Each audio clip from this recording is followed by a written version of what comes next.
Top quality और consistent performance के लिए सिर्फ सिल्वर पंप्स। टॉप क्वालिटी और कंसिस्टेंट परफॉर्मेंस के लिए सिर्फ सिल्वर पंप्स, नाम याद रखना। नाराजीचा काय विषय आहे त्याच्यात सिक्युरिटी कोणाला किती द्यावी हा निर्णय गृह विभागाची एक समिती करत असते। मागच्या कालखंडात काही न्यायालयाने या संदर्भामध्ये निर्देश दिले होते, तरी देखील काही आमदारांनी स्वतःची सुरक्षा नको अशा पद्धतीची भूमिका घेतली होती। त्यामुळे या संदर्भामध्ये गृह विभागाची समिती निर्णय करत असते आणि त्यानुसार जर निर्णय झाला असेल तर तो त्यानुसार झाला असेल। सुरक्षा यापूर्वी दिली जात होती, सुरक्षेचा प्रश्न निर्माण होईल कारण ज्या पद्धतीने ठाकरे गटापासून त्यावेळेस धोका होता, त्यामुळे सुरक्षा खरंच देण्यात आली। नाही, धोक्याचा काही प्रश्न नाही। शेवटी याचं मूल्यमापन आणि गुणवत्तेवर निर्णय गृह विभाग करत असते आणि त्यांनी जो निर्णय घेतलेला असतो तो निर्णय योग्यच असतो असं समजण्यास हरकत नाही। यवतमाळचे जे खासदार आहे देशमुख, त्यांनी असा आरोप केला आहे की आमच्या पक्ष फोडण्यासाठी प्रचंड आमच्यावर दबाव टाकला जात आहे, पैशाचं आम्हीच दिलं जात आहे। असं काही पुरावा असेल तर त्यांनी सांगावं, फक्त भ्रम पसरवण्यात त्याला काय अर्थ नाही।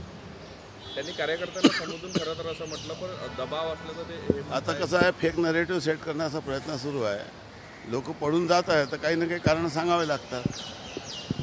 मुख्यमंत्री असताना इतके आमदार खासदार गेले, त्याचं आत्मचिंतन त्यांनी करावं। जनतेचे आभार मानण्यासाठी ती येत आहे। एखादा पक्षाचा नेता ज्या मतदारसंघाच्या आमदारांनी त्यांच्या उमेदवारावर आशीर्वाद दिला त्याचा आभार मानण्यासाठी ते या ठिकाणी येतात। पक्षप्रवेशाने काही माजी आमदार पक्षात ते प्रक्रिया आहे, ते सतत सुरूच राहणार।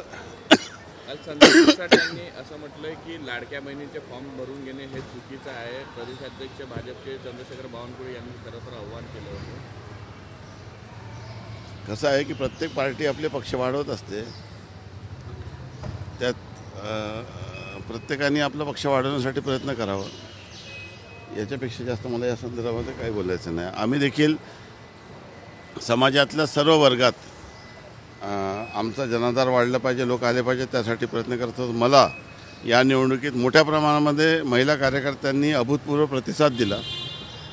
शेवटी महायुतीमध्ये प्रत्येक पक्षाने जर आपली ताकद वाढवली तर ते महायुतीसाठी अतिशय फायद्याचं ठरणार आहे।